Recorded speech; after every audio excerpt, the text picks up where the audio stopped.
ಇಲ್ಲಿ ತನಕ ದೊಡ್ಡ ನಟನಾಗಿ ಮತ್ತು ಸೆಲೆಬ್ರಿಟಿಯಾಗಿ ಹಲವಾರು ಸಿನಿಮಾಗಳನ್ನ ಒಂದು ಗೆಲ್ಲಿಸಿದಂತಹ ಹೆಮ್ಮೆಯಿಂದ ಓಡಾಡ್ತಾ ಇದ್ದ ದರ್ಶನ್ ಈ ಆರೋಪವನ್ನು ಎದುರಿಸಿದಾಗಿಂದ ಒಂದು ರೀತಿ ಅವರ ಕರಾಳ ಮುಖ ದಿನ ಕಳೆದಂತೆ ಬಯಲಾಗ್ತಾ ಇದೆ.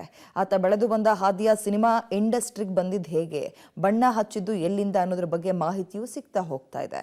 ದರ್ಶನ್ ಬಣ್ಣ ಹಚ್ಚಿದ್ದು ಕೊಡಗಿನಲ್ಲಿ ಅಂತ ಹೇಳ್ಕೊಳ್ಳೋಕೆ ಹೆಮ್ಮೆ ಆಗ್ತಾ ಇತ್ತು. ಆದರೆ ಕಾಟೇರ ಬೆಳೆದು ಬಂದ ಹಾದಿಯನ್ನೇ ಮರ್ತಿರೋದು ನೋವಿನ ಸಂಗತಿ ಅಂತ ದರ್ಶನ್ನೊಂದಿಗೆ ಬಣ್ಣ ಹಚ್ಚಿದ ರಂಗಕರ್ಮಿ ಕೊಡಗಿನ ಮಾದೇಟೀರ ಬೆಳ್ಳಿಯಪ್ಪ ನೋವಿನ ನುಡಿಯನ್ನ ಪಬ್ಲಿಕ್ ಟಿವಿ ಜೊತೆ ಹಂಚಿಕೊಂಡಿದ್ದಾರೆ. ನೋಡ್ತಾ ಹೋಗೋಣ. ಚಿತ್ರರಂಗದ ದರ್ಶನ್ ತೂಗುದೀಪ್ ಅವರು ರೇಣುಕಾಸ್ವಾಮಿ ಹತ್ಯೆ ಪ್ರಕರಣದಲ್ಲಿ ಇದೀಗ ಸೆರೆವಾಸವನ್ನು ಅನುಭವಿಸ್ತಾ ಇದ್ದಾರೆ.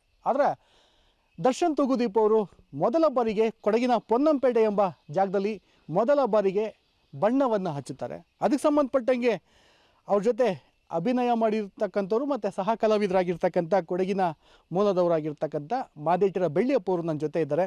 ಸೊ ಅವ್ರನ್ನ ಮಾತಾಡಿಸ್ತೇನೆ. ಸರ್, ನೀವು ನಿನಜಮಲ್ಲಿ ಮತ್ತು ರಂಗಾಯಣದಲ್ಲೂ ಕೂಡ ಒಂದಷ್ಟು ಪಾತ್ರವನ್ನು ದರ್ಶನ್ ಮೊದಲ ಬಾರಿಗೆ ಬಣ್ಣವನ್ನು ಹಚ್ಚುವಂಥ ಸಂದರ್ಭದಲ್ಲಿ ತಾವು ಕೂಡ ಭಾಗಿಯಾಗಿದ್ರಿ ಅನ್ನೋದು ಕೂಡ ಹೇಳ್ತಾ ಇದ್ರು. ಸೊ ಹೆಂಗಿತ್ತು ಸರ್ ನಿಮ್ಮ ಅವರ ಒಡನಾಟ ಹೇಗಿತ್ತು? ನಂತರ ಆತ ಬಣ್ಣ ಹಚ್ಚುವಾಗ ಯಾವ ರೀತಿ ನಿಮ್ಮ ಜೊತೆ ಬೆರೀತಾ ಇದ್ರು? ದರ್ಶನ್ ಅವರು ನೆನಪಿಸ್ಕೊಳ್ಬೇಕಾದ್ರೆ ದರ್ಶನ್ ಅವರ ತಾಯಿಯ ಮನೆ ಪೊನ್ನಂಪೇಟೆ. ತಾಯಿಯ ಮನೆ ಪೊನ್ನಂಪೇಟೆ ಅವರ ಅಜ್ಜನ ಮನೆ. ದರ್ಶನ್ ಅವರ ತಾಯಿಯ ತಮ್ಮ ಕೂಡ ನಮ್ಮ ತಂಡದಲ್ಲಿದೆ, ಶ್ರೀನಿವಾಸ್ ನಾಯ್ಡು ಅಂತಕ್ಕಂಥವ್ರು. ಸೊ ಹಾಗಾಗಿ ಅಲ್ಲಿಗೆ ರಜೆಯಲ್ಲಿ ದರ್ಶನ್ ಬಂದಿದ್ದರು. ಅವರ ಸಹೋದರ ದಿನಕರ್ ಅವರು ಕೂಡ ಬಂದಿರ್ತಾರೆ. ಅವರು ಬಂದಾಗ ಅವ್ರ ಮನೆಯ ಪಕ್ಕದಲ್ಲಿ ಒಂದು ಶಾಲೆ, ಆ ಶಾಲೆಯಲ್ಲಿ ರಂಗ ತರಬೇತಿ ಶಿಬಿರ ನಡೀತಾ ಇರ್ತಿತ್ತು. ಇವರು ದಿನ ಬರೋರು. ದರ್ಶನ್ ಮೊದಲ ಬಾರಿ ಬಣ್ಣ ಹಚ್ಚಿದ್ದು ರಂಗಭೂಮಿಯ ಮುಖಾಂತರ ಕೊಡಗಿನ ಮೂಲದಿಂದ ಅಂತ ಹೇಳಲಿಕ್ಕೆ ಭಾಳ ತುಂಬ ಹೆಮ್ಮೆ ಅನ್ನಿಸ್ತದೆ. ಯಾಕೆಂತಂದರೆ ಒಬ್ಬ ಚಿಕ್ಕ ಬಾಲಕನಾಗಿ ಆತ ಕೊಡಗಿನಲ್ಲಿ ಬಣ್ಣ ಹಚ್ಚಿ ಚಿತ್ರರಂಗದ ಮೇರು ನಟರಾಗಿ ಬೆಳೆಲಿಕ್ಕೆ ಕಾರಣ ಕೊಡಗಿನ ಪರಿಸರ ಅಂತಕ್ಕಂಥದ್ದು ಖಂಡಿತವಾಗ್ಲೂ ಹೇಳ್ಬೋದು. ಓಕೆ, ಆ ಸಂದರ್ಭದಲ್ಲಿ ನಿಮ್ಮ ಜೊತೆ ಹೆಂಗೆ ಒಡನಾಟ ಹೇಗಿತ್ತು? ಮತ್ತು ನೀವು ಹೇಳ್ತಿದ್ರಿ ನನ್ನ ಎದೆ ಮೇಲೆಲ್ಲ ಹತ್ಕೊಂಡು ಓಡಾಡ್ಕೊಂಡಿದ್ದ ಹುಡುಗ, ತುಂಬ ಬಾಲಕ, ಸೃದ್ರೂಪಿ ಇರ್ತಿದ್ದ. ಆಗಲೇ ಅನಿಸ್ತಿತ್ತು ಇವನು ಒಬ್ಬ ನಾಯಕ ಆಗ್ಬೋದು ಅಥವಾ ಚಿತ್ರರಂಗದಲ್ಲಿ ಹೆಜ್ಜೆ ಇಡ್ಬೋದು ಅಂತ. ಯಾಕೆಂದರೆ ನಿಮಗೆ ಗೊತ್ತಿರ್ಬೋದು ತೂಗುದೀಪ್ ಶ್ರೀನಿವಾಸ್ ಅವ್ರ ಮಗ ಅಂತ ಏನಾರು ಆ ಟೈಮಲ್ಲಿ ಏನಾರು ಗೊತ್ತಿರ್ತಾ? ತೂಗುದೀಪ್ ಶ್ರೀನಿವಾಸ್ ಅವರ ಮಗ ಅಂತ ನನಗೆ ಗೊತ್ತಿತ್ತು. ಯಾಕೆಂದರೆ ಅವರ ಹೆಂಡತಿಯ ಮೂಲ ತವರು ಮನೆ ಅದೇ ಆದ್ದರಿಂದ ತೂಗುದೀಪ್ ಶ್ರೀನಿವಾಸ್ ಅವರ ಮಗ ಅನ್ನೋದು ಕೂಡ ನಮಗೆ ಗೊತ್ತಿತ್ತು.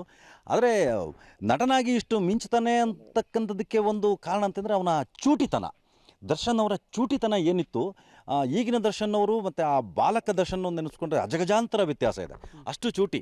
ನಾವು ಏನು ಎಲ್ಲಾದರೂ ಕೂತಿದ್ದಾಗಲಿ ಅಥವಾ ನಾವು ರಂಗದ ಮೇಲೆ ತರಬೇತಿಯನ್ನು ಪಡಿತಿದ್ದಾಗ ನಿರ್ದೇಶನದಲ್ಲಿ ನಾವು ದರ್ಶನ್ ಅವರು ಇವತ್ತಿನ ಮಟ್ಟದಲ್ಲಿ ನಾವು ನೋಡುವಾಗ ಅಂದಿನ ದಿನಗಳನ್ನು ನೆನಪಿಸ್ಕೊಂಡಾಗ ಬಹಳ ಚೂಟಿ ಹುಡುಗ, ತುಂಬ ಚೂಟಿ ಹುಡುಗ, ತುಂಬ ನೀವು ಹೇಳಿದಾಗೆ ತುಂಬ ಸ್ಫುರದ್ರೂಪಿ ಕೂಡ ಅಂಥ ಒಂದು ಲಕ್ಷಣ.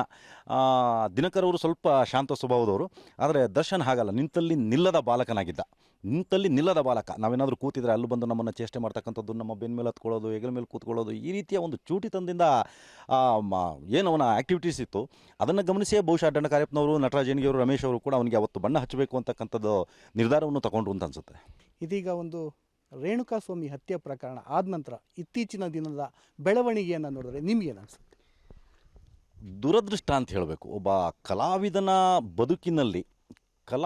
ಬದುಕಿನಲ್ಲಿ ಈ ರೀತಿಯ ಒಂದು ಪರಿಸ್ಥಿತಿಯನ್ನು ಎದುರಿಸ್ತಕ್ಕಂಥದ್ದು ತುಂಬ ದುರದೃಷ್ಟಕರ ಒಂದು ಸಂದರ್ಭ ಅಂತಲೇ ಹೇಳಬೇಕು. ಯಾಕೆಂತಂದರೆ ಈಗ ದರ್ಶನ್ ಅವರ ವಿಷಯದಲ್ಲಿ ನಾವು ಹೇಳಬೇಕು ಅಂತಂದರೆ ಬರೀ ರೇಣುಕಾಸ್ವಾಮಿ ಹತ್ಯೆ ಪ್ರಕರಣ ಅಲ್ಲ, ಈ ಹಿಂದೆ ಕೂಡ ಬಹಳಷ್ಟು ವಿಷಯಗಳಲ್ಲಿ ಅವರು ವಿವಾದಗಳನ್ನು ಉಂಟು ಮಾಡ್ಕೊಂಡಿದ್ದಾರೆ ಅಂತ ಹೇಳ್ತೀನಿ. ಅದು ವ್ಯವಸ್ಥಿತವಾಗಿ ಆಯಿತು ಅಥವಾ ನಿಜವಾಗ್ಲೂ ಆಯಿತು ಅದನ್ನು ವಿಮರ್ಶೆ ಮಾಡೋದು ಬೇಡ.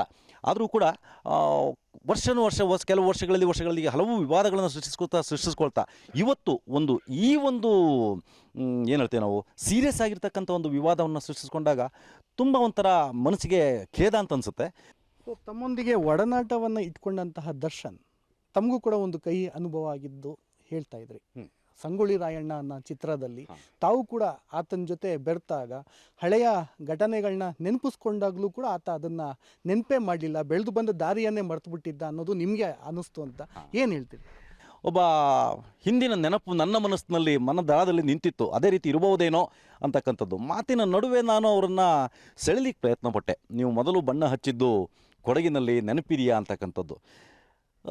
ಭಾಳ ಆಶ್ಚರ್ಯ ಮತ್ತು ಒಂಥರ ಬೇಸರ ಅಂತ ಅನ್ನಿಸ್ತು. ಯಾಕೆಂತಂದರೆ ದರ್ಶನವರು ಅಷ್ಟು ಬೇಗ ಆ ಮಾತನ್ನು ಬಹಳ ಕ್ಯಾಶುವಲ್ ಆಗಿ ನಿರಾಳವಾಗಿ ತಗೊಂಬಿಟ್ರು. ಎಲ್ಲೂ ಕೂಡ ಅದನ್ನು ಸರಿಯಾದ ಉತ್ತರವನ್ನು ಕೊಡಲಿಕ್ಕೆ ತಯಾರಿರಲಿಲ್ಲ. ನೀನಾಸಂನಲ್ಲಿ ತರಬೇತಿ ಪಡೆದು ಬಂದದರ ಅನುಭವ ನಿಮಗೆ ಚಲನಚಿತ್ರದಲ್ಲಿ ಅನುಕೂಲ ಆಗ್ತಾ ಇದೆಯಾ ಅನ್ನೋ ಒಂದು ಪ್ರಶ್ನೆಯನ್ನು ಕೇಳಿದಾಗ ನೀನಾಸಂ ಬಗ್ಗೆ ಮಾತಾಡಲಿಕ್ಕೆ ಇಚ್ಛೆ ಪಡಲಿಲ್ಲ ವ್ಯಕ್ತಿ ದರ್ಶನ್. ಆಗ ನನಗನ್ನಿಸ್ತು, ಮನುಷ್ಯನಿಗೆ ಅಹಂಕಾರ ಇರುತ್ತೆ, ಆದರೆ ದುರಹಂಕಾರ ಬರಬಾರ್ದು. ಯಾಕೆಂತಂದ್ರೆ ನಾನು ನಡೆದು ಬಂದ ದಾರಿಯನ್ನು ಒಂದು ಸರಿ ತಿರುಗಿ ನೋಡಬೇಕು ಅಂತ ಹೇಳ್ತೀವಿ. ನಾವು ಏಣಿ ಹಾಕ್ಕೊಂಡು ಒಂದು ಎಲ್ಲಿಗೋ ಹತ್ತುತ್ತೀವಿ ಅಂತಂದರೆ ಹತ್ತಿದ ತಕ್ಷಣ ನಮಗೆ ಇದೇ ಸಲೀಸಾಗಿ ನಾನು ಬಂದುಬಿಟ್ಟೆ ಅಂತಲ್ಲ, ಏಣಿಯ ಮೆಟ್ಟಿಲುಗಳು ನಮಗೆ ಸಹಕಾರ ಮಾಡಿವೆ. ಆ ಮೆಟ್ಟಿಲುಗಳನ್ನು ನಾವು ಒಂದು ಸರಿ ಹಿಂತಿರುಗಿ ನೋಡಬೇಕು, ಅಥವಾ ನಾವು ಬಂದಂಥ ಹಾದಿಯನ್ನು ಹಿಂತಿರುಗಿ ನೋಡಿದ್ರೆ ನಮ್ಮ ಬೆಳವಣಿಗೆಯಲ್ಲಿ ಮತ್ತಷ್ಟು ನಾವು ಅಭಿವೃದ್ಧಿಯನ್ನು ಪಡಿಬೋದು ಅಂತಕ್ಕಂಥದ್ದು ನನ್ನ ಅಭಿಪ್ರಾಯ.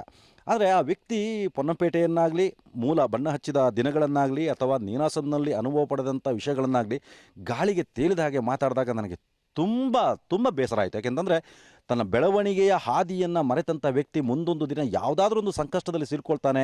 ಆ ಬೆಳವಣಿಗೆಯ ಹಾದಿ ಎಲ್ಲಂದರಲ್ಲಿ ಮೊಟಕು ಆಗುತ್ತೆ ಅನ್ನೋದಕ್ಕೆ ಒಂದು ರೀಸನನ್ನು ನೀವೀಗ ಕಾಣ್ಬೋದು. ಈಗ ಇವಿಷ್ಟು ಹಿರಿಯ ರಂಗಕರ್ಮಿಯಾಗಿರ್ತಕ್ಕಂಥ ಮಾದೇಟಿರ ಬೆಳ್ಳಿಯಪ್ಪ ಅವ್ರ ಮಾತುಗಳು.